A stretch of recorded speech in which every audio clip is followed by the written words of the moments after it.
Hola, nos da un gran gusto tener con nosotros la valiosa presencia del doctor Douglas Elmauer. Douglas estudió su licenciatura en Derecho por la Universidad Presbiteriana Mackenzie en Brasil. Tiene una maestría en Filosofía y Teoría General del Derecho en la Universidad de Sao Paulo y es doctor en Derecho por la Universidad de Bremen en Alemania. Ha tenido estancias académicas en el MIT, en el Instituto de Tecnología de Massachusetts, y es abogado y consultor jurídico. Actualmente es investigador en el área interdisciplinar de Derecho y Economía Política.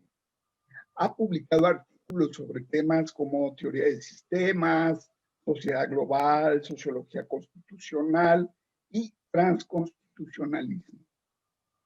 Hace un año, por estas fechas, estuvimos en las ciudades de Bremen, Bonn y Bielefeld, en Alemania, conversando con Douglas, también con Felipe Pérez Solari, con Dominique Hoffman y con Anaí Urquiza, sobre temas de políticas públicas en América Latina y también sobre la posibilidad de un congreso sobre sistemas sociales en nuestra Universidad de Guadalajara para este 2020.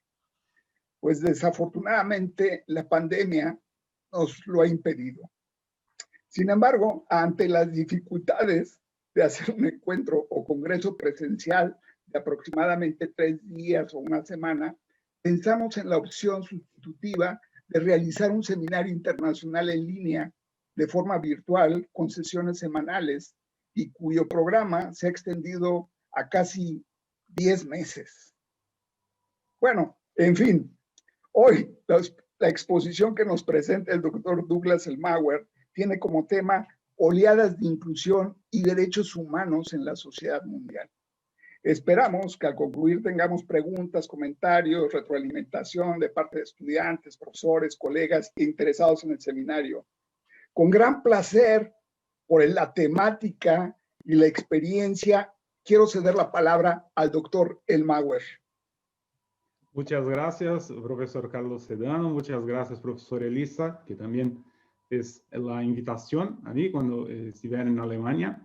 Yo voy a intentar hablar español. Yo no soy hablante nativo de español, tal vez el único no hablante de las exposiciones, pero yo voy a hacer esta tentativa, pero pues la mayoría de los oyentes son de México, imagino. Bueno, buenos días a todos que están en México, también mis amigos de Brasil y Europa.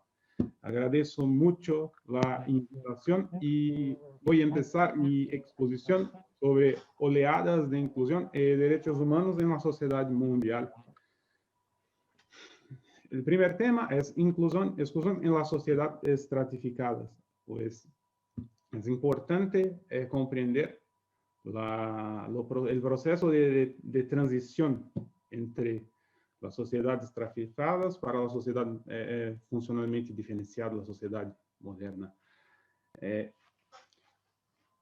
las sociedades estratificadas, la inclusión es regulada a partir de los estratos. ¿Sí? Los seres humanos son incluidos o excluidos según su estatus social, según su estrato, su estamento, su clase o su casta. Dependiendo de la sociedad en que se encuentra, a más o menos rigidez en los cambios de estratos. Pero normalmente son sociedades con alta rigidez. La desigualdad en esta sociedad es la regla, ¿sí? La desigualdad de oportunidad de acceso a sistemas parciales es regulada por el estrato.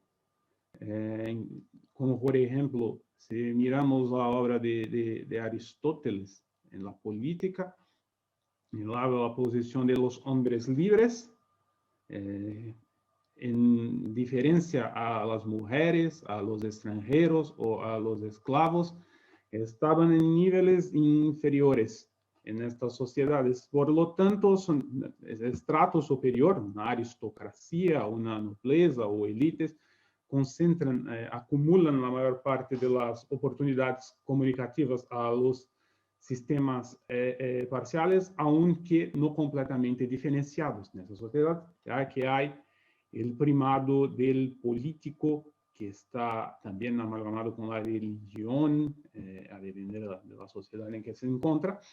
Entonces, en esta sociedad, las instituciones predominantes son las instituciones extractivistas, o sea, una mayoría es explotada en detrimento de una minoría, que es la élite que gobierna y explota a los demás a través de esclavitud, trabajo coercitivo, poder arbitrario, expropiaciones arbitrarias, etc. Y aquí hablo del ejemplo por ejemplo, Imperio Azteca. Voy a mostrar la pirámide social azteca. También era una sociedad fuertemente jerárquica. Yo pienso que es interesante hablar rápidamente de los aztecas, pues es la raíz histórica del desenvolvimiento de México antes de la llegada de los conquistadores, Cortés. Estas sociedades eran baseadas en estratos también. Sí, aquí nosotros tenemos un mapa, está en alemán, perdón, pero son donde en Rorro están las sociedades donde surgieron las altas culturas, Hochkulturen, como dice Luhmann. Las diferencias centro-periferia son los imperios, los primeros imperios. En México vemos los mayas primero, pero cuando los conquistadores llegaron, los mayas casi ya no existían, y estaban allí los aztecas. Sí, en la ciudad central de Tenochtitlán. No sé si es esta la expresión correcta para el nombre, pero hoy es Ciudad de México. Y esa sociedad, en su centro, embora fosse una diferenciación centro-periferia con relación a extensión territorial del imperio, en la ciudad central había una diferenciación jerárquica con diferentes estratos. Había un emperador, había la nobleza, los sacerdotes, la casta sacerdotal, y abajo los esclavos también, que estaban en la base de la pirámide, eran utilizados en rituales, sacrificios. Entonces, la dinámica de organización de esas sociedades es piramidal, rígida. Y la inclusión y la exclusión es regulada según este modelo. ¿Sí? Ahora, parte 2, cambios en los patrones de inclusión en la sociedad moderna. Diferenciación funcional, sociedad mundial y el takeoff. Lo que marca el cambio de la sociedad, digamos, premodernas, vormoderne, como dice Luhmann, para las modernas, es que hay no solo una mudanza cuantitativa, pero también cualitativa de esa sociedad. Lo podemos decir que hasta 150.000 años antes de Cristo, cuando hubo la gran salida del sapiens de África, hasta la evolución neolítica, hace 12.000 años, cuando hubo la primera, hasta 1750 tenemos sociedades que podemos llamar premodernas, sobre diferentes primados de diferenciación, o en sociedades arcaicas, centro-periferia, sociedades estratificadas, pero nunca no eran modernas.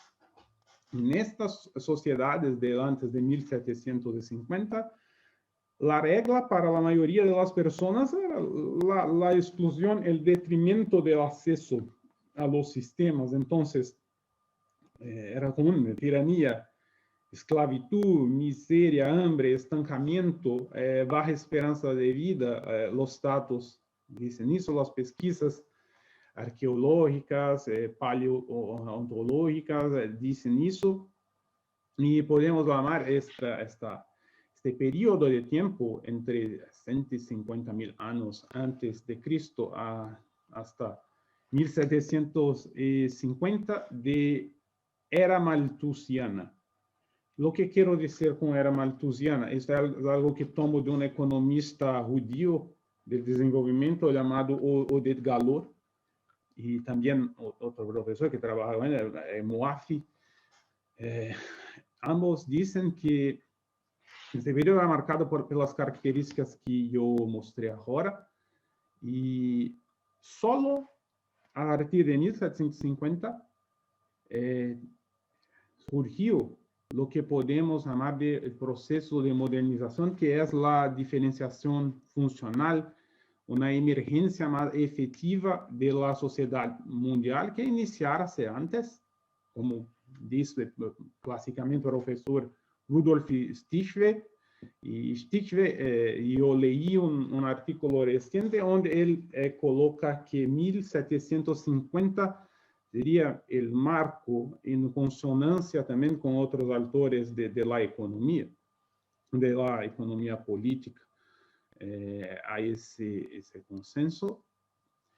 Y pasamos ahora a la transición a la diferenciación funcional. Esta transición inicióse por excelencia en Europa. Europa fue el primer momento. La sociedad feudal europea posuía características sui generis que posibilitaban mayor movilidad económica. Con eso, los extractos eran más dinámicos, y con el surgimiento de la burguesía como parasitario, utilizar las palabras de Luhmann, burguesía como un tercer, como un parasitario, pasa a ser casamientos, matrimonios con nobles, personas de clase más elevada, y con eso começa a haver a ruptura de la endogamia que marcan las sociedades estratificadas, y esta ordenación eleva su complejidad endógena, y con eso el primado de diferenciación de estas sociedades pasa a cambiar. Entonces, también hay mudanzas no solo en el campo estructural, pero también en el campo semántico. Hay una universalización de la noción de libertad, lo que un economista de los Estados Unidos llama de dignidad burguesa. Es la universalización de la libertad y igualdad de estatus, que es una revolución en el ámbito de las ideas, que se sigue también al cambio estructural de primado. Es la pasaje que, como dice Luhmann, solo en Europa se ha producido la transformación del sistema social a una primacía de diferenciación funcional. El primer paso fue Europa. Entonces, no es una cuestión de ser eurocéntrico o no. Es que Europa tenía estas condiciones que después fueron observadas en la América del Norte, en Australia, Nueva Zelanda, en los séculos subsecuentes. Y ese proceso acarretó también mudanzas económicas, geográficas, una urbanización más intensa, cambios demográficos, crecimiento de la ciudad, embora tengan surgido lá en los grandes imperios, en las sociedades diferenciadas en centro y periferia.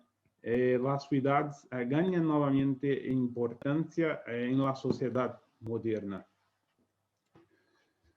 Diferenciación funcional, modernización, sociedad mundial. Y ahora tenemos el cambio. Los diferentes sistemas parciales ganan autonomía, ganan legalidad propia.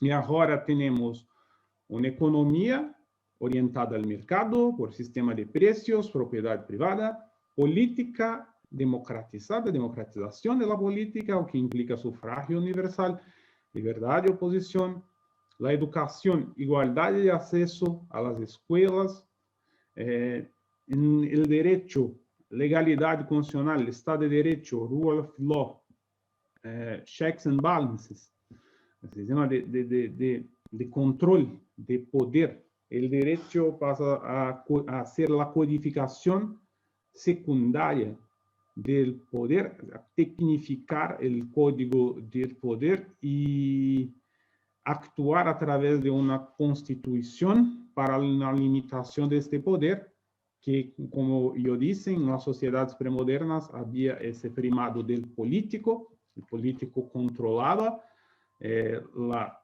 estratificación social, pero ahora en la sociedad policéntrica, como gusta de decir Luhmann, tenemos, no hay más una primacía en el sentido jerárquico de los sistemas. Se puede hablar de una primacía de algunos sistemas en el sentido de sus hiperproductividad en la economía, pero no en el sentido de la jerarquización. Y también una gran revolución son los derechos fundamentales, pues los derechos fundamentales, que en otras palabras también pueden ser interpretados como los surgimientos de los derechos humanos, para hablar en un plano más global, son lo que Luhmann llama civilización de las expectativas, que está muy ligado con la diferenciación entre individuo y sociedad, el proceso de individualización. Y también los derechos fundamentales promueven la inclusión en los demás sistemas. De tal modo que Luhmann acepta, pero no es peremptorio, pero acepta que estas condiciones de facto, la diferenciación funcional, pueden generar mejores condiciones de vida para los seres humanos, muy embora el futuro sea abierto para el riesgo, para la contingencia, pero tenemos cambios importantes que yo voy a exponer como atingen la sociedad mundial como un todo. Vamos viendo oleadas de inclusión, o sea, una inclusión creciente que se observa en todos esos sistemas que yo exponí ahora. Aquí es un ejemplo de que algo muy diferente ocurre con la sociedad mundial en el siglo XVIII, XIX. Esta es abajo, son los años, y aquí la eje Y, la población, y véase que después de la segunda revolución agraria, el comienzo de la revolución industrial, la población del mundo crece exponencialmente.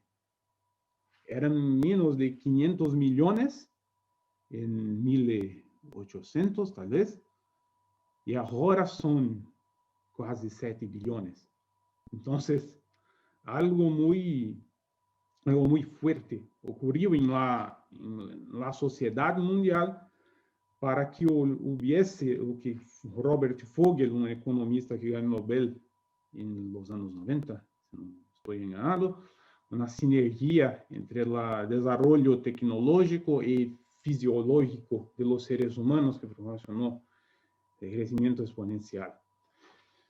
Otro problema, diversificación y heterogeneidad regional. Hablamos que Europa fue el centro del proceso de diferenciación funcional, todo comenzó en Europa, pero las otras regiones del mundo no necesariamente estuvieron acompañando a reboque esta evolución, de tal modo que Luhmann habla, la diferenciación por funciones no habla en absoluto de una simetría regional de desarrollo, y mucho menos de una evolución convergente.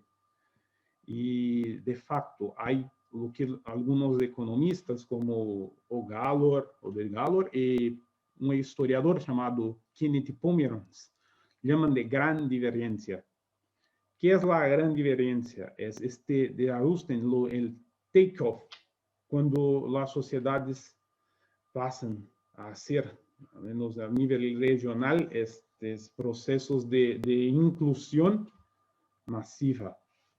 Entonces, hay un ejemplo. En el siglo XIX, en algunas regiones del mundo, siquiera algunos pueblos, algunas sociedades habían inventado la rueda o arado. O sea, no hubo revolución neolítica. Estaban donde algunas sociedades estaban hace 12.000 años. Esto es una diferencia muy, muy grande. ¿Cómo hacer con que sociedades tan diferentes ingresen en el primado de la diferenciación funcional de un modo tan veloz, con una diferencia tan grande entre las regiones? Pero yo voy a mostrar a partir de algunos datos que hay pruebas, hay evidencias de que puede haber una gran convergencia. Agora vou falar pouco sobre o que é inclusão e exclusão para Luhmann, para aclarar melhor como este metacódigo da sociedade moderna funciona, pois a dinâmica de funcionamento da diferença inclusão e exclusão em la sociedade funcionalmente diferenciada queda-se diferente de las sociedades estratificadas. Como eu falei, as sociedades estratificadas regulam a inclusão segundo os estratos. Não é o que ocorre em las sociedades funcionalmente diferenciadas. Então, desde Luhmann, o conceito de inclusão significa que o abarcamento da população como um todo em las prestações significa, né, que há a necessidade de que todas as pessoas tenham acesso a los sistemas funcionales.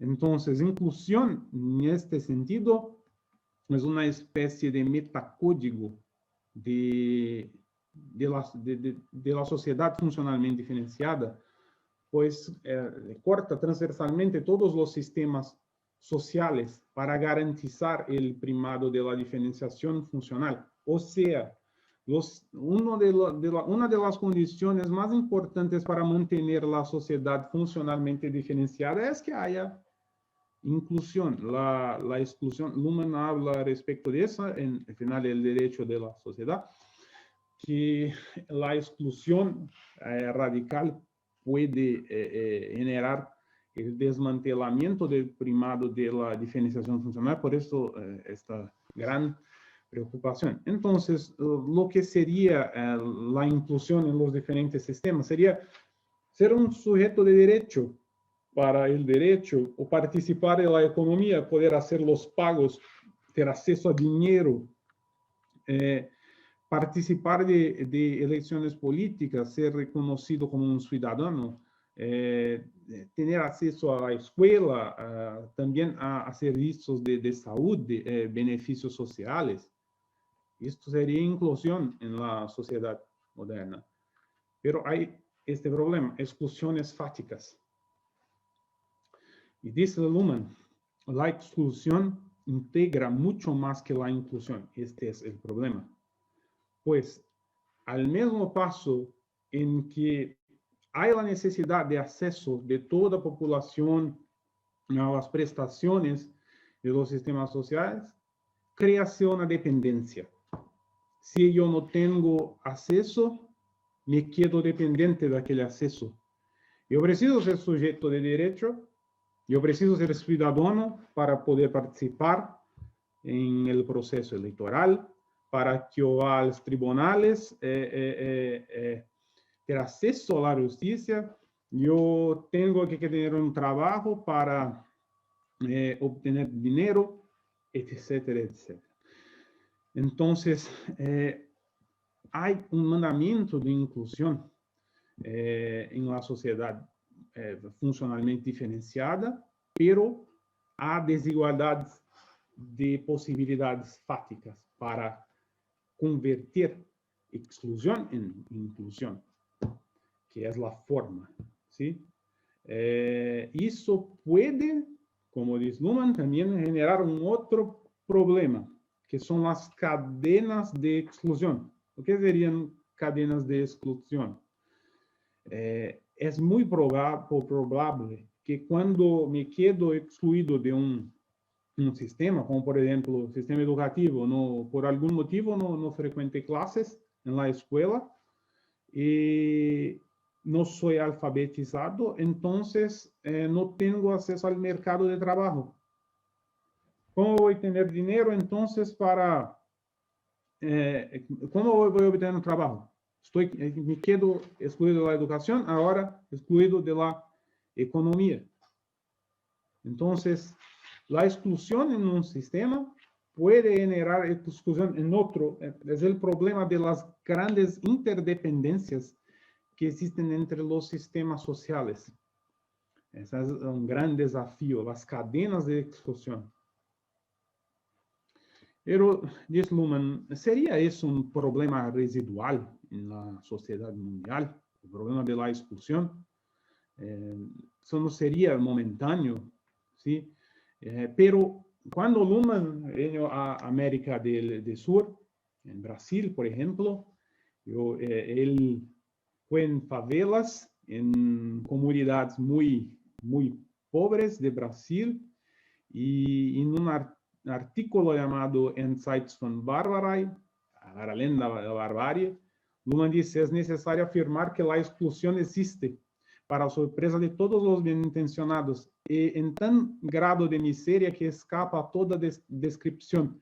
Cualquier que se aventure a visitar las favelas de las metrópolis sudamericanas y salga vivo de allí puede relatar esta experiencia. O sea, un relato muy fuerte. Luhmann lo impactó mucho y por eso hice cambios en la teoría, y también ha iniciado una investigación que no concluyó sobre todo cómo se da esa dinámica de inclusión e exclusión do ponto de vista empírico. Pero los datos son capaces de solucionar, en verdad, de responder lo que de facto ocurre y más adelante voy a demostrar eso. Entonces, Luhmann dice también que, como yo había dicho, no todas las regiones del mundo evoluyeron del mismo modo. Entonces, cuando la sociedad mundial se concretiza, especialmente con la intensificación de la sociedad mundial a través de la globalización. Globalización y sociedad mundial son cosas relacionadas, pero no la misma cosa, pues globalización es en verdad la intensificación de la sociedad mundial. Entonces, muchas veces con el proceso de globalización, viejas estructuras de sociedades estratificadas se disolvieron y esos restos de esas órdenes del pasado, Luhmann habla eso en un artículo llamado Causalidad en el Sur, son sometidas a modernización y créase otra cosa, que no son las órdenes del pasado, como algunos interpretan, son otra cosa, por ejemplo, la formación de redes de influencia que generan clientelismo, rent-seeking, problemas de gestión para el Estado, para la seguridad de los ciudadanos, las mafias, ¿no? Es una cosa que él aborda en Causalidad del Sur, en vista, por ejemplo, la mafia italiana. Essas coisas não se explicam, não se aclaram com a simples dedução de que são ordens do passado. Não, são fenômenos modernos. E agora me dedico a falar sobre ¿hay uma exclusão persistente ou uma inclusão crescente? Quais são as tendências da sociedade mundial? Entonces, Luhmann se ve muy desafiado en esa situación y llega a decir, ¿será entonces que derechos fundamentales, estado de bienestar, etcétera, son solo anomalía europea? No es posible que este primado y la estructura que veamos en Europa o Norteamérica se expanda, se efective en otras regiones del mundo. Entonces, Luhmann dice que hay límites na sociedade funcionalmente diferenciada para que se produza e tolere essas desigualdades extremas, que, por um lado, são só temporárias, podem modificar-se rapidamente, e, por outro lado, podem se considerar um fenômeno limitado em los âmbitos funcionais, talvez. Peço perdão por la microfonia. Entonces, Luhmann sigue cuestionando si, além de eso, tenemos otros problemas también, problema ecológico o problema demográfico, pues en la sociedad mundial los riesgos serían muy elevados. Hay una inseguridad sobre el futuro, la distribución del bienestar, vemos eso ahora con la crisis del COVID, cómo es difícil mantener las redes globales de suprimientos. Entonces, la distribución de bienestar difícil de mantener sobre las circunstancias de una sociedad hipercompleja. Entonces, pero Luhmann también dice que con el tiempo, las particularidades regionales en que muchos insisten puede dejar de ser la llave explicativa para los problemas circunstanciales. Pues, como dice Schiff, la sociedad mundial presupone standardization, padronización. ¿Sí? Entonces, con el tiempo, las diferencias regionales se diluirían en esa sociedad. De tal modo que al final, Luhmann habla, no se puede poner en duda que existan experiencias exitosas. ¿Exitosas en qué? En la transición, en la transformación de estas regiones que estaban, vamos a decir, en la periferia de la modernidad, como dice el profesor Marcelo Neves. Estas sociedades periféricas, hay experiencias exitosas en algunas, y Luhmann sabe eso, reconoce eso, y él dice, que un pesimismo dogmático es, en cualquier caso, inoportuno. Un pesimismo dogmático sobre o quê? Sobre uma transformação positiva da sociedade, das particularidades regionais. E aqui, o exemplo de Coreia do Sul. Como era Coreia do Sul em 1950 e como é Coreia do Sul hoje, no mesmo local, no mesmo rio. O que passou em Coreia do Sul para que houvesse tal transformação? Sí, a primeira imagem é o produto de uma modernização abrupta, de fato, pero depois há uma transformação e um enriquecimento sem precedentes em Coreia do Sul. E voy a hablar que muchas regiones de Asia y del sudeste asiático eran tan pobres o más pobres que África en 1950. Es posible conferir eso en los datos. Por eso, ahora inicio mi exposición de oleadas de inclusión con datos que dicen los datos, y aquí tomo oleadas de inclusión más como una adaptación do que el sociólogo alemán de aquí de la Universidad de Bonn, Rudolf Stichwe, le llama de revoluciones de inclusión, pero yo prefiero oleadas, pues revolución trae consigo una idea de una ruptura muy radical. Y mi visión es esta inclusión ocurre mucho más como oleada. ¿Sí? Un momento para agua. Voy a los datos. Sistema económico. Voy a analizar sistema por sistema. Algunos yo voy a presentar aquí 4 o 5 sistemas específicamente. El sistema económico, lo que pasa en un sistema económico con el proceso de modernización, con la diversificación funcional. aquí tenemos los datos de Producto Interno Bruto del mundo del año 1000, he hecho año 1000 hasta hoy. Y lo que pasa con la sociedad a partir del siglo XVIII, XIX, hay un take-off en las riquezas. Es espantoso. Algo muy, muy profundo ocurrió en las estructuras sociales para que la riqueza de la sociedad se elevase por un factor de 10 o 900%,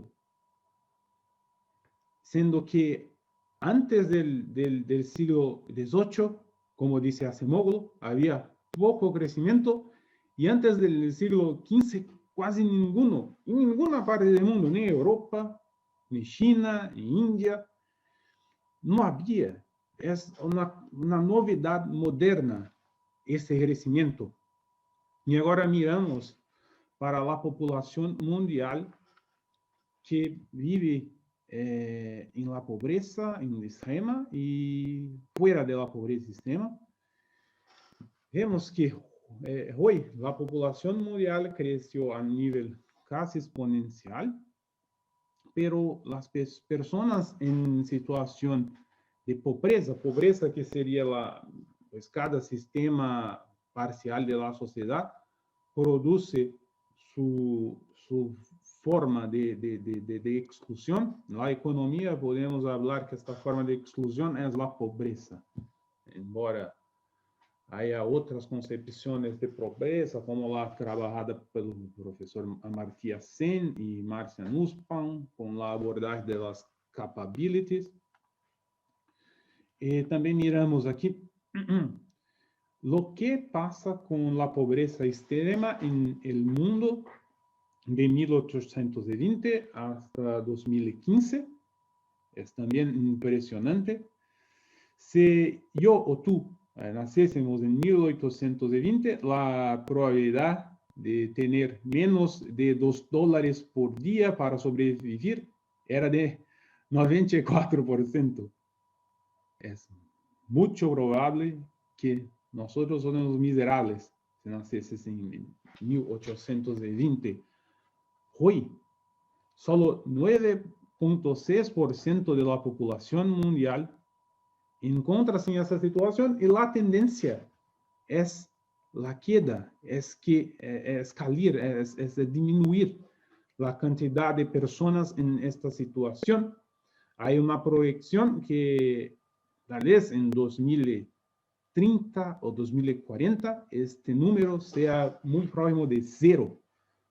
Esa es la realidad. Y muchos hablan, eso es por conta de China. Falacia.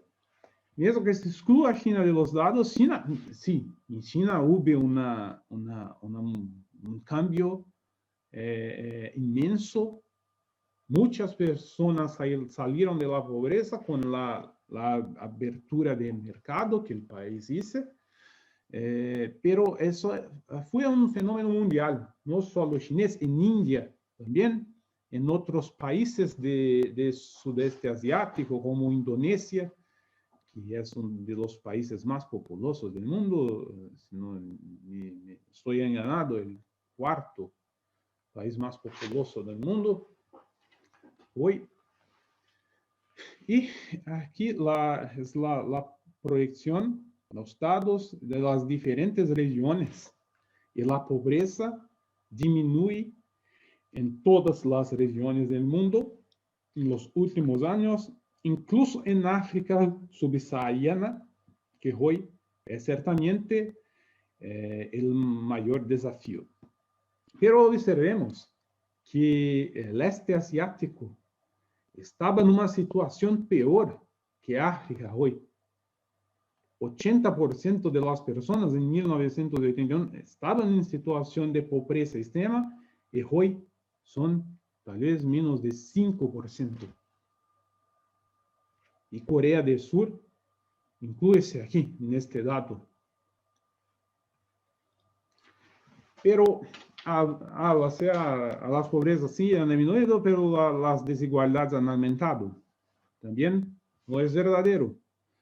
Las desigualdades en el mundo también han disminuido con la pobreza.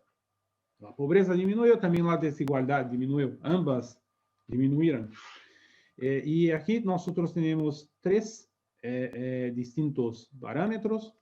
En verde, en los círculos verdes, la desigualdad entre ciudadanos del mundo, en Galindo, desde 1980, o sea, a 40 años, Galindo. En azul, la desigualdad entre los diferentes grupos de los países, también, Galindo. Y en rojo, la desigualdad entre países, considerando que muchos de esos países quedaban-se en sociedades de primados completamente distintos y fueron lanzadas después de la colonización en la sociedad mundial en situaciones muy difíciles, pero desde 2000 las desigualdades entre países también tienen caído, o sea, hay una tendencia mundial, exceptuado los países más ricos, para la tendencia de la queda de las desigualdades. Y aquí tengo los datos de Branko Milanovic, que es un especialista en desigualdades del Banco Mundial. Y yo estoy aquí con dos citas muy interesantes.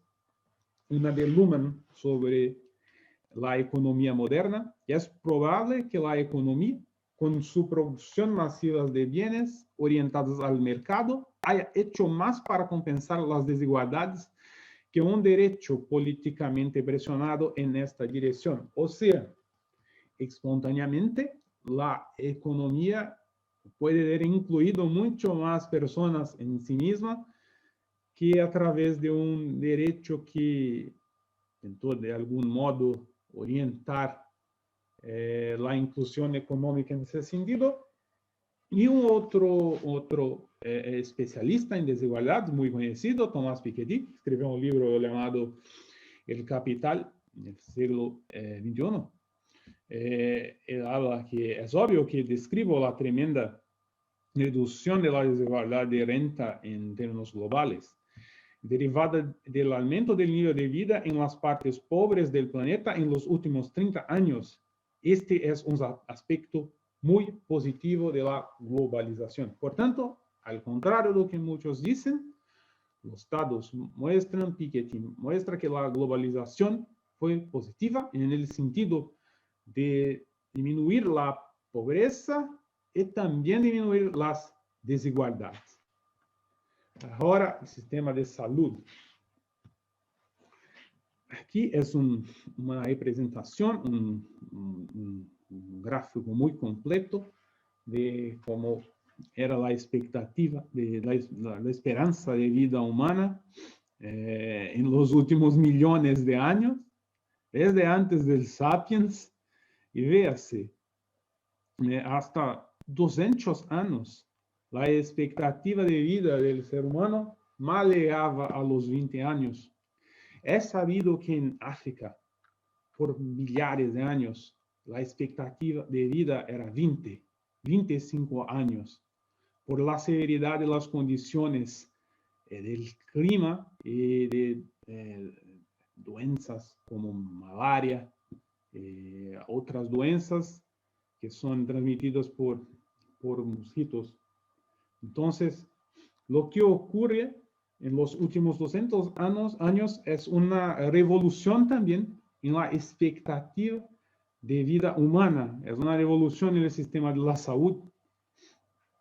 Hoy hay países donde la esperanza de vida es 90 años casi. Incluso en México, si vosotros tienen curiosidad, pueden conferir cómo se desarrolló la esperanza de vida en México, de cómo era en el siglo XIX, XII, cómo es hoy. Era un gran choque. Y aquí son los datos de esperanza de vida en los diferentes continentes, véase, mismo en África hubo evoluciones importantísimas. La mortalidad infantil, igualmente. Aquí en Alemania, en el siglo XIX, cada 4 crianças, cada 4 infantes, creo que 1 moría antes de completar 5 años. 25% de los infantes morían antes de los 5 años. En 1800, más de 40% de los infantes morían antes de 5 años. Y hoy, menos que 5%. Es una oleada increíble. Aquí son las vacunas. Y las vacunas tienen un papel crucial en esta revolución en el sistema de salud, obviamente interpenetrado con avances científicos, con también derechos de propiedad intelectual, etcétera. Las vacinas fueron viabilizadas y hoy casi la totalidad de la población de la sociedad mundial tiene vacunas contra molestias diversas que asolaban principalmente la salud de los infantes. La realidad de los infantes en el pasado era muy, muy triste. Aquí es la hambre. Vemos que después de 1960, hay la población mundial viene creciendo en la línea roja y la cantidad de personas que mueren de hambre haya siempre caído. Hay más disponibilidad de comida hoy que en el pasado, especialmente después de los años 70. Y esto es claro cuando miramos la cantidad de calorías a las cuales las personas tienen acceso hoy. En términos comparativos, hoy alguien en India tiene acceso a casi 1000 calorías más que un francés en 1700. Entonces, imaginen, hoy mismo en Ghana, veas en Ghana, mesmo hoy en Ghana la disponibilidad de comida es mejor do que era la disponibilidad de comida de un francés o de un británico en los siglos XVIII y XIX. Y aquí quédase la fuerte correlación entre el aumento de la expectativa de vida, o sea, de la salud de las personas, y el Producto Interno Bruto per cápita, que es lo que importa para mensurar la riqueza de un país. Y dice que hay una interdependencia entre economía y salud. Más salud tienen las personas, también son más productivas, también pueden trabajar más, tener más renta. Y eso es hay aquí una correlación muy fuerte y muy clara. Mejor el sistema educativo. Tomar agua nuevamente, beber. Perdón. Son muchas cosas para hablar. Pero yo creo que estoy más de la mitad de la presentación. Aquí el sistema educativo. Y vemos que el analfabetismo en el mundo disminuyó desde 1800 hasta hoy. Las personas en el mundo, antes de las oleadas de inclusión proporcionadas por la diferenciación funcional del sistema de la educación, una exclusividad de la nobleza, era una exclusividad de los sacerdotes, era una exclusividad de determinadas determinadas clases de la sociedad, determinados estamentos. Hoy no, hoy es universal y las personas están cada vez más alfabetizadas y esta es una tendencia creciente. También la educación para las mujeres, muy importante. La mujer antes del siglo XX era completamente excluida del sistema educativo, no tenía el mismo estatus que los chicos tenían, pero hoy eso ha cambiado principalmente en sociedad, incluso en sociedades más tradicionales, como India, Bangladesh, han habido cambios importantes para la inclusión de las mujeres también. Aquí es como muy claro, como en Europa y en algunos países de Latinoamérica y en el mundo, cómo eso evoluye.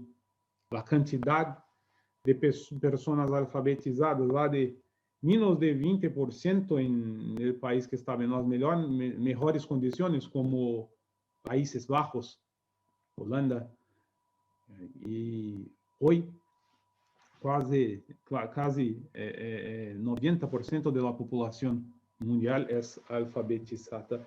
Y aquí también yo estoy exponiendo la fuerte correlación que hay entre los grados de educación y el Producto Interno Bruto per cápita, o sea, cuanto más educadas son las personas, también más rica es la economía, demostrando una correlación muy fuerte entre escolaridad, entre educación y el sistema económico. Los sistemas son interdependientes. Esas correlaciones solo prueban eso. Ahora, el sistema político. Aquí nosotros tenemos los números de las democracias, de las autocracias en el mundo.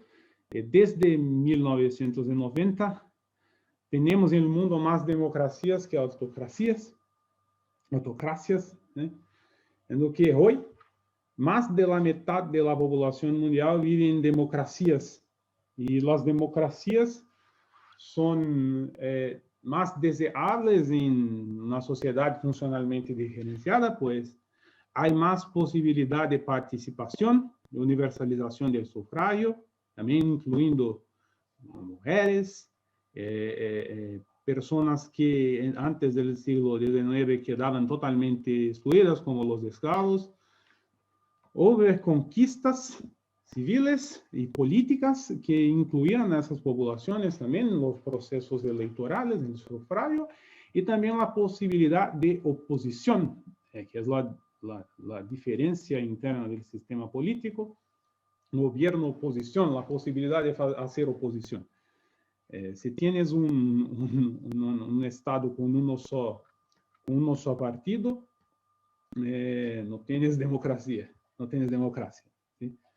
Y mismo los países que tienen partido único, como China o Cuba, intentan abrirse más a la participación. Rudolf Stichler habló sobre eso en un artículo que leí recientemente, en 2018, después yo menciono en la bibliografía.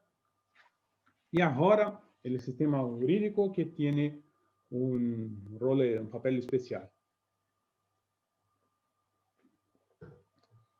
En el siglo XVII, entre los siglos XVII y XIX, emerge lo que podemos en lenguaje de teoría sistémica llamar de una semántica del constitucionalismo, a partir de la cual hay la alta fundamentación del derecho del sistema jurídico, cuando va se abandonando paulatinamente la semántica del derecho natural. Y con el constitucionalismo se consagran los derechos fundamentales y principios centrales para el sistema político funcionalmente diferenciado, como el rule of law, la limitación del poder político, la igualdad perante la ley, checks and balances, la segunda codificación del código político por el código jurídico, la constitución como acoplamiento estructural del interés. Pero los surgimientos de las constituciones son limitados territorialmente, más el sistema jurídico no se puede pensar el sistema jurídico como algo exclusivamente regional. Hay también una movimentación mundial en esta dirección, una movimentación global, en el sentido de haber más el reconocimiento generalizado de lo que en el nivel estatal llamamos de derechos fundamentales. Y por un lado, esos derechos fundamentales son una blindaje contra la desdiferenciación, o sea, para que lo político no se expanda para los demás ámbitos de la sociedad. Luhmann habla mucho sobre eso en el libro Los Derechos Fundamentales como Institución, un libro de 1965. Y también los derechos fundamentales tienen un papel muy importante para garantizar las garantías mínimas de inclusión en otros subsistemas. Eso es expreso como la libertad económica, libertad de prensa, derechos políticos, educación, salud, de tal modo que Luhmann dice que la garantía de un Estado de Derecho funcional es entonces a su vez un equivalente funcional del reconocimiento de los derechos humanos. Eso nos muestra que derechos fundamentales en el plano estatal son una manifestación de aquello que podemos llamar de derechos humanos en el plano global. Y derechos humanos tenemos que entender no solo derechos de protección, pero también derechos asistenciales, o sea, ya podemos incluir salud, educación, seguridad, y hoy también el derecho al medio ambiente, lo que algunos llaman de derechos de tercera y cuarta generación.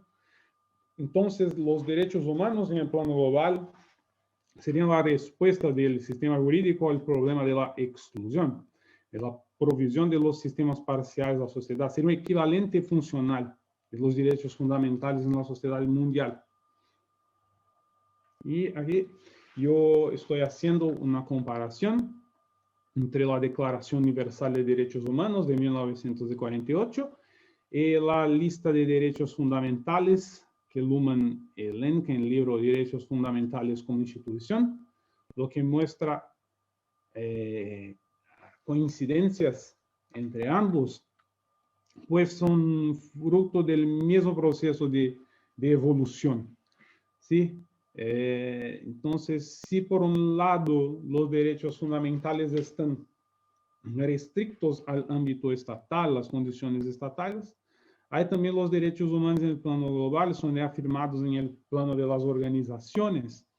Hay una creciente tendencia para organizaciones reconociendo también derechos humanos, esos que no tienen procesos constitucionales, procesos políticos en la base. Eso es una gran discusión en la teoría jurídica. Hay muchos juristas que discutem isso aqui na Alemanha, Gunther Teuber, o próprio professor Marcelo Neves, com seu transconstitucionalismo, também discutiu essa questão. É tema muito amplo. Lo que eu quero mostrar é só que os direitos humanos podem ser considerados a manifestação de los direitos fundamentais na sociedade mundial y actúan como una especie de sistema inmunológico de la sociedad mundial, pues disciplinan conflictos. Aquí es un dado, muestra cómo la cantidad de tratados versando sobre derechos humanos ha aumentado mucho desde la Segunda Guerra Mundial, como dice Luhmann. La afirmación de los derechos humanos ocurre sobre todo después de la Segunda Guerra, en el plano de la sociedad mundial. Y aquí vemos esto por el número de conflictos que tenemos en el mundo, el número de muertos en guerras ha disminuido mucho desde la Segunda Guerra Mundial. También el número de genocidios desde 1945 disminuyen. Otro aspecto es la abolición de la esclavitud creciente, la abolición, pues como yo dije, en sociedades del pasado los sistemas de servidumbre no eran la excepción, eran la regla en todas las sociedades. Después de la revolución neolítica, la servidumbre era el modo de trabajo clásico. Entonces, es una abolición de la servidumbre, es una novedad de la sociedad moderna, funcionalmente diferenciada, en que a disminución también del trabajo infantil, con datos de la Organización Internacional del Trabajo, en el mundo, Inglaterra, en Estados Unidos. Y ahora, para hacer el final de mi exposición, yo hablo sobre dos cuestiones laterales que no dicen tan de respecto tan directo a las oleadas de inclusión, pero son temas muy caros al Luhmann y por eso me gustaría de exponer algo muy rápido acerca de eso. Primero, explosión demográfica. De facto, la población del mundo ha aumentado, pero hay una gran tendencia para que hasta 2100 haya una estabilización. Esta estabilización ya es observable en Asia y ya ocurre en Latinoamérica, en Europa. La demografía ha estacionado, sino ha caído. Véase Japón. Entonces, uno de los problemas que Luhmann apuntaba de gran riesgo para la sociedad mundial, hay una gran tendencia para la estabilización. El otro problema, habrá un colapso ecológico, la severidad del cambio climático. Sí, después del llamado antropoceno, tenemos producido mucho dióxido de carbono en la atmósfera, eso ha aumentado las temperaturas, no hay dudas de eso. El aquecimiento global, como se puede ver, es una realidad. La cantidad de CO2 en la atmósfera, la concentración. Y aquí son los datos de emisión, pero ha aumentado mucho. Pero si miramos con cuidado los países más desarrollados, Europa, Estados Unidos, vemos que después de un gran periodo de muchas emisiones, ahora hay una tendencia para la disminución de las emisiones. Es esperado que con el desenvolvimiento, China, India, Asia también pasen por el mismo proceso y haya una reversión en las emisiones. Muchos pueden hablar que esta mirada es optimista, pero hay tendencias concretas para que se piense así. Pues ya se observa eso en Europa y Estados Unidos. Y lo que yo diría para finalizar, solo una provocación, a lo que se debe esas oleadas de inclusión que yo exponí, sería pelo facto de los derechos humanos, están haciendo una prestación concreta, que esté trabajando en el sentido de potencializar las inclusiones, o un sistema social de ayuda, que fue una hipótesis muy polémica que Luhmann lanzó. ¿Será que hay un sistema social de ayuda, un sistema secundario que esté envolviendo estas oleadas? Una posibilidad que Luhmann lanzó en determinada altura de la sociedad.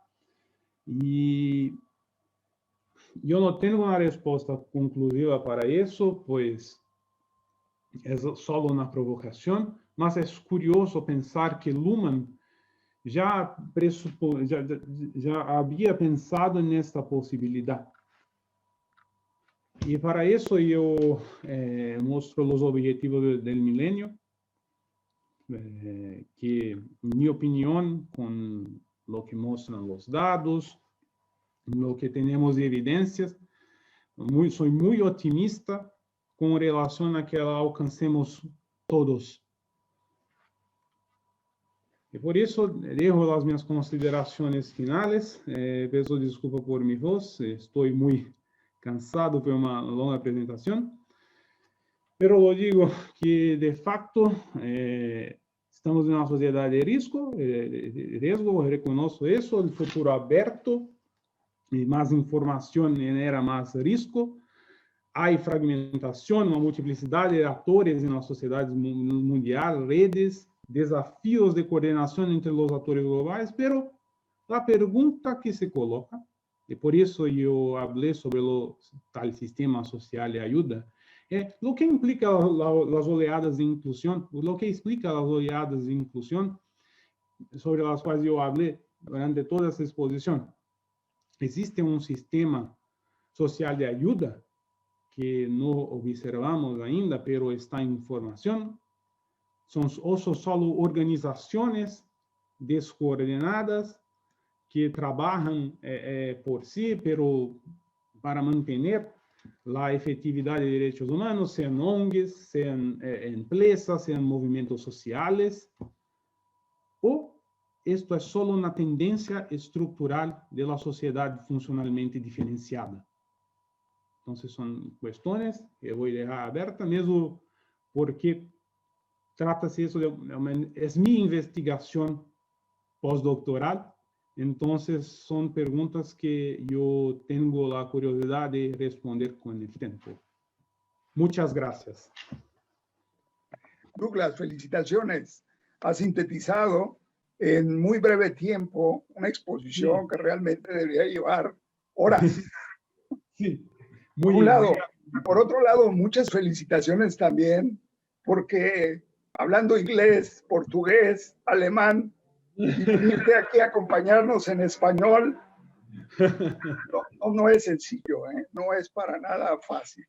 ¿Fue comprensible? ¿El español fue comprensible? Perfectamente, muy bien, muy bien. Muy bien.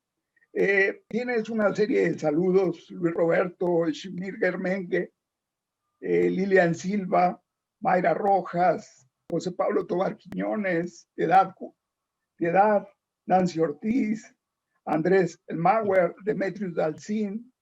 Te felicitan, te saludan. Hay un comentario del doctor Sergio Lorenzo Sandoval Aragón. Dice, hay barrios en Europa equivalentes a las favelas de Brasil. El último libro de Tomás Piketty explica muy bien este proceso. Coinciden mucho, hay mucha coincidencia. Ese es el comentario del doctor Sergio. ¿Te hago otra más o prefieres contestar puedo hablar muy brevemente. Ok.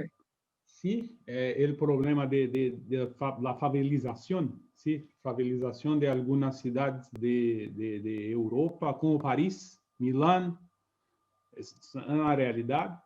Pues hay un éxodo de países en guerra, o en Oriente Medio, o de países africanos, pero con el desarrollo que está habiendo en estas regiones del mundo, esta tendencia de migraciones puede disminuir con el tiempo. Europa tiene un gran suceso en muchas veces absorber esas personas en el mercado de trabajo. Sí, hay problema para integración, no lo niego, pero si mirarmos, por ejemplo, indicadores como índice de desenvolvimento de desarrollo humano, el índice de desarrollo humano europeo no ha disminuido, ha solo mejorado. Entonces, yo deduzo pelos dados también que aunque haya esta situación, con el tiempo es posible superar, hay estructura para eso, y también la demografía europea ha disminuido hay carencia por más personas que trabajen aquí. Entonces, yo creo que la absorción es posible. El desafío es solo la educación formal de esas personas, la alfabetización para una integración más efectiva. Yo creo que el mayor desafío es ese. El doctor José Pablo Tovar Quiñones de Madrid, de la Fundación Sicomoro, te hace una pregunta muy relacionada con lo que acabas de contestar. Mariana Martín González, de Brasil, pregunta, en Brasil todavía tenemos mucha desigualdad social. Muchas personas no tienen acceso a salud y alimentación, pero es nítido que ya hemos tenido una gran evolución hacia el acceso. El doctor Sergio Lorenzo hace otro comentario. Veo muchas coincidencias con Tübner, con probablemente Günther Tübner, el sociólogo y jurista alemán. Sí, es un jurista de Frankfurt. Exacto. Y yo leí mucho a Günther Teuber. Günther Teuber fue la base de mi maestría y también de parte de mi doctorado. Yo tengo algún contacto con Günther Teuber, sí. Mariana Martínez González dice, hay muchos derechos, pero pocos que ponen en práctica. Desafortunadamente, no todos los países tratan con igualdad a la sociedad como un todo. Por eso hay esta discrepancia, unos con muchos, otros con poco, no teniendo acceso al derecho necesario para vivir una vida digna. Dignidad. Sí. Te felicita por tu exposición. Gracias. El doctor Lorenzo Sandoval tiene otra pregunta. ¿Cómo entran en su modelo las luchas sociales? Por ejemplo, Piketty argumenta que muchos de los logros sociales actuales se deben a eso.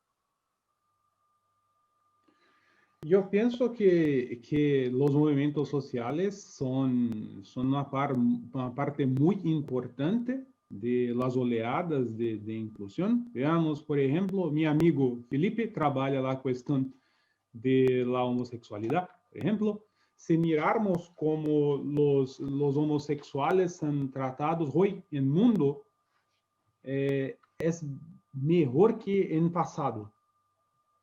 Hoy hay claras evoluciones de inclusión en ese público. También las mujeres. Las mujeres en el pasado, si leemos Aristóteles, la mujer no tenía el mismo estatus, por ejemplo, de inteligencia del hombre para Aristóteles, o mismo en la cultura islámica, donde en el Corán se habla que una mujer equivale a medio hombre. La mitad de un hombre, por eso tiene mitad de los derechos, mitad del derecho a herencia. Entonces, yo pienso que en el pasado todo quedaba peor. Hoy hay claras evoluciones, y estos movimientos son importantes, de inclusión también de las minorías y de movimientos identitarios específicos. No quedan excluidos, están cada vez más incluidos, también participan de eso. El doctor Osvaldo Fierro te pregunta, muy buena la ponencia, quedan muchos desafíos para la academia para comprender las disfuncionalidades que se dan dentro de las funcionalidades diferenciadas.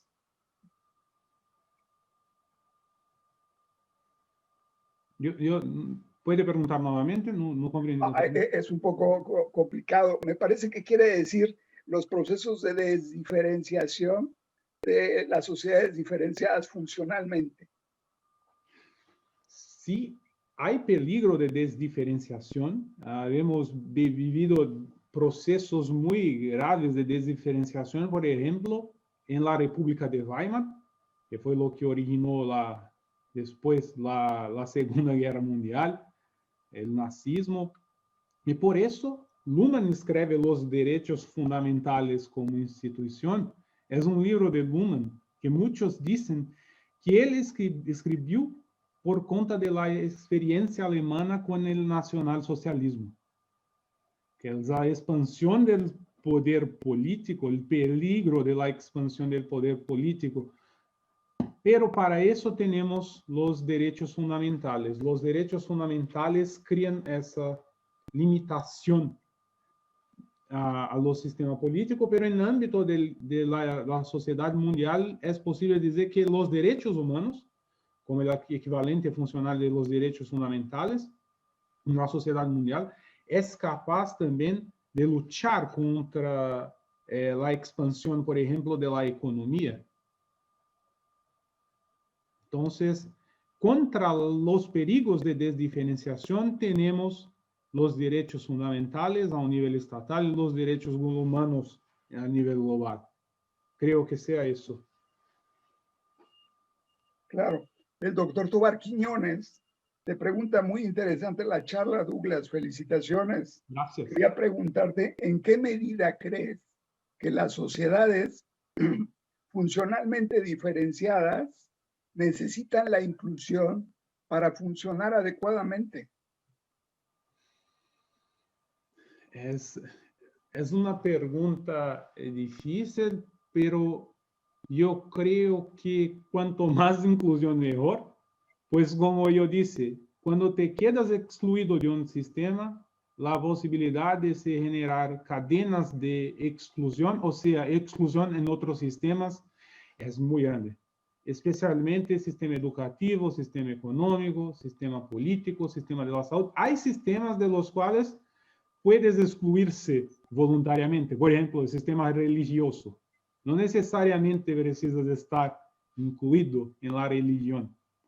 Pero hay sistemas, esto es una diferencia, los sistemas no son iguales, no poseen padrones iguales para la inclusión. Cada sistema hace la inclusión a su modo.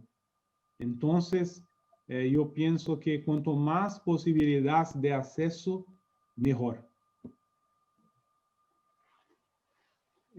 Demetrius Dalcin dice, muy bien, doctor Douglas, excelente exposición.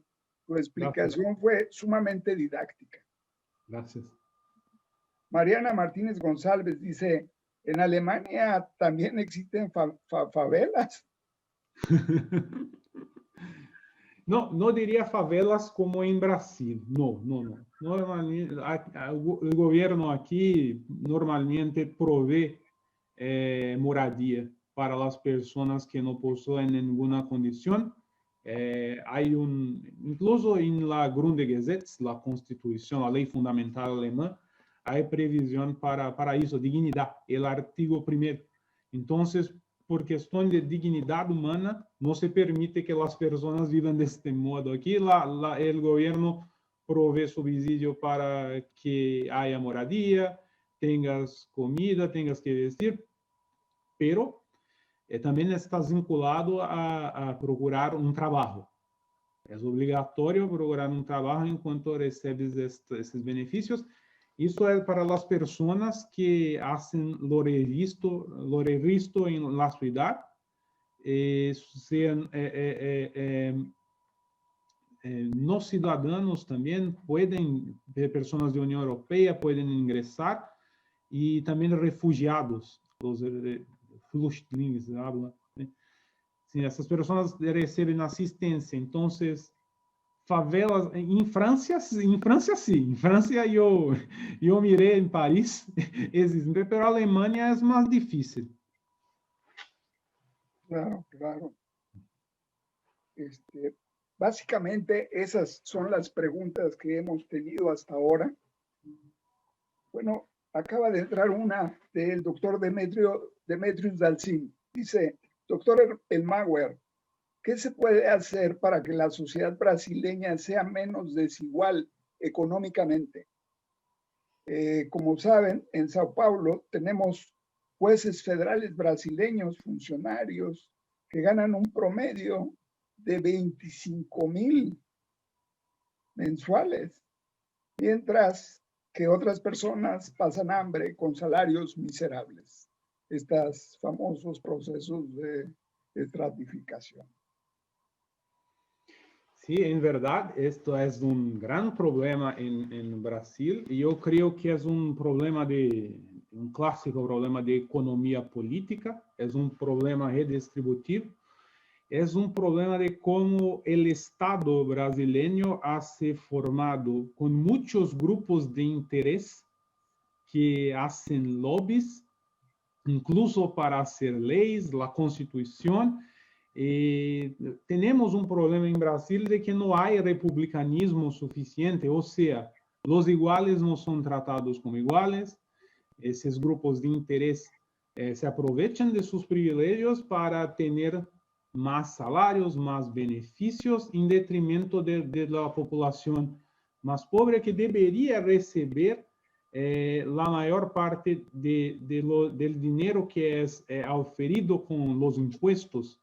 Los impuestos deberían ir para los infantes, para la educación de los infantes. Debería ser investido, en mi opinión, en Brasil, deberíamos investir más en los infantes.